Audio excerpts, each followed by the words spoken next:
ശബരിമല മണ്ഡല മകരവിളക്ക് തീർത്ഥാടനം ആരംഭിക്കാനിരിക്കെ വഴിപാട് പ്രസാദങ്ങളുടെ നിർമ്മാണത്തിനുള്ള സാധനങ്ങളുടെ ടെൻഡർ നടപടികൾ വൈകിപ്പിച്ച് തിരുവിതാംകൂർ ദേവസ്വം ബോർഡ്. സാധനങ്ങളുടെ ഭക്ഷ്യസുരക്ഷാ പരിശോധന ഉൾപ്പെടെയുള്ള നടപടിക്രമങ്ങളിലും കാലതാമസം നേരിടാൻ സാധ്യതയേറി. കഴിഞ്ഞ വർഷം ജൂൺ ആദ്യമായിരുന്നു ടെൻഡർ നടപടി. ജനം ബ്രേക്കിംഗ്.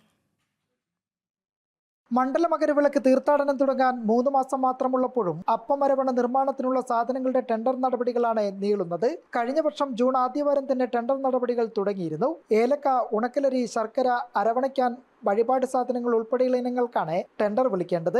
ടെൻഡർ ക്ഷണിച്ചാലേ സാധനങ്ങളുടെ ഭക്ഷ്യസുരക്ഷാ പരിശോധന ഉൾപ്പെടെ നടത്താനുമാകൂ. ടെൻഡറിൽ പങ്കെടുക്കുന്നവർ അതിന്റെ സാമ്പിൾ നൽകും. ഭക്ഷ്യസുരക്ഷാ വകുപ്പിന്റെ അനുമതിയോടെ തുടർ നടപടികളിലേക്ക് കടക്കും. 8 ലക്ഷം കിലോഗ്രാം ഉണക്കലരിയാണ് കഴിഞ്ഞ സീസണിലേക്ക് വാങ്ങിയത്. ടെൻഡറിൽ പങ്കെടുക്കുന്നവർക്ക് ഇത്രയധികം സാധനങ്ങൾ നൽകാൻ കഴിയുമോ എന്ന് പരിശോധിക്കേണ്ടതുണ്ട്. അരവണ വിതരണം ചെയ്യുന്ന കണ്ടെയ്നർ ക്യാനും ലിഡും പ്രത്യേകമായാണ് ടെൻഡർ വിളിക്കേണ്ടത്. കരാർ ഏറ്റെടുക്കുന്നവർ ഇത് ചൈനയിൽ നിന്നുൾപ്പെടെ ഇറക്കുമതി ചെയ്താണ് ദേവസ്വം ബോർഡിന് നൽകുന്നത്. ഷിപ്പിംഗ് ഉൾപ്പെടെ സമയമെടുക്കുകയും ചെയ്യും. സെപ്റ്റംബറിന് മുമ്പ് വഴിപാട് തയ്യാറാക്കാൻ ആവശ്യമായ സാധനങ്ങളുടെ 75% സ്റ്റോക്ക് ചെയ്യണമെന്നാണ് നിബന്ധന. സീസൺ കാലത്ത് പ്രസാദക്ഷാമം ഉണ്ടാകാതിരിക്കാനാണ് ഈ നിബന്ധന വെച്ചിരിക്കുന്നത്. പക്ഷേ ടെൻഡർ നടപടികൾ വൈകുന്നത് ഇതിനെയെല്ലാം സാരമായി ബാധിക്കും. ജനം, തിരുവനന്തപുരം.